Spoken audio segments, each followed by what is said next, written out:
ಇದು home made face pack, ಮನೆಯಲ್ಲೇ ಮಾಡಿರೋವಂಥದ್ದು, ಕಾಳುಗಳನ್ನೆಲ್ಲ ಬಳಸಿ ಮಾಡಿರೋವಂಥದ್ದು.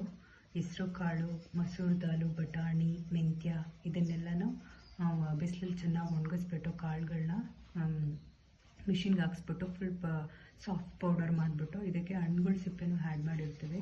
ಕಿತ್ತಳೆಹಣ್ಣಿನ ಸಿಪ್ಪೆ, ನಿಂಬೆಹಣ್ಣಿನ ಸಿಪ್ಪೆ, ದಾಳಿಂಬೆ ಸಿಪ್ಪೆ, ಮೂಸಂಬಿ ಸಿಪ್ಪೆ, ಈ ಥರ ಹಣ್ಣುಗಳ ಸಿಪ್ಪೆಗಳನ್ನ ಒಣಗಿಸ್ಬಿಟ್ಟು ಅದನ್ನು ಪೌಡ್ರ್ ಮಾಡಿಬಿಟ್ಟು ಜರಡಿ ಹಿಡಿದು ಇದಕ್ಕೆ ಮಿಕ್ಸ್ ಮಾಡಿರ್ತೀವಿ. ಹಾಗೆ ಮುಲ್ತಾನಿ ಪೌಡರು, ಶ್ರೀಗಂಧ, ಕಸ್ತೂರಿ ಅರಿಶಿನ, ರೋಸ್ ಪೆಟಲ್ಸ್ ಪೌಡರು ಆ್ಯಡ್ ಮಾಡಿರ್ತೀವಿ. ಹಾಗೆ ಲೋಟಸ್ ಸೀಡ್ಸ್ ಕೂಡ ಹಾಕಿರ್ತೀವಿ. ಲೋಟಸ್ ಸೀಡ್ಸು ಅದು ಪೌಡರ್ ಸಿಗೋಲ್ಲ, ಅದನ್ನು ತೊಗೊಂಬಂದ್ಬಿಟ್ಟು ಬಿಸಿಲಲ್ಲಿ ಒಣಗಿಸ್ಬಿಟ್ಟು ಅದನ್ನು ಪೌಡರ್ ಮಾಡಿ ಜರಡಿ ಹಿಡಿದು ಹಾಕಿರ್ತೀವಿ, ನೈಸ್ ಪೌಡರ್ ಮಾಡಿ.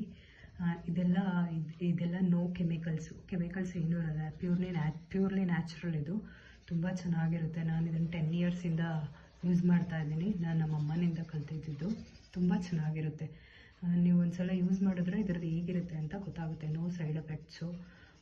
ಇದನ್ನು ಡ್ರೈ ಸ್ಕಿನ್ ಇರೋರು ಮೊಸರು ಜೊತೆ ಕಲಸಿಟ್ಬಿಟ್ಟು ಸ್ವಲ್ಪ ಹೊತ್ತು ಬಿಟ್ಟು ಆಮೇಲೆ ಹಚ್ಕೊಂಡು 20 ಮಿನಿಟ್ಸ್ ಬಿಟ್ಟು ವಾಶ್ ಮಾಡಿ.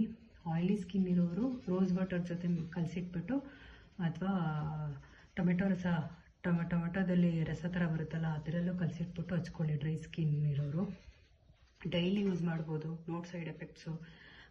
ಕಾಲ್ಗೆ ಹಚ್ಬೋದು, ಕೈಗೆ ಹಚ್ಬೋದು, ಕುತ್ತಿಗೆಗೆ ಹಚ್ಬೋದು, ಮುಖಕ್ಕೆ ಹಚ್ಬೋದು.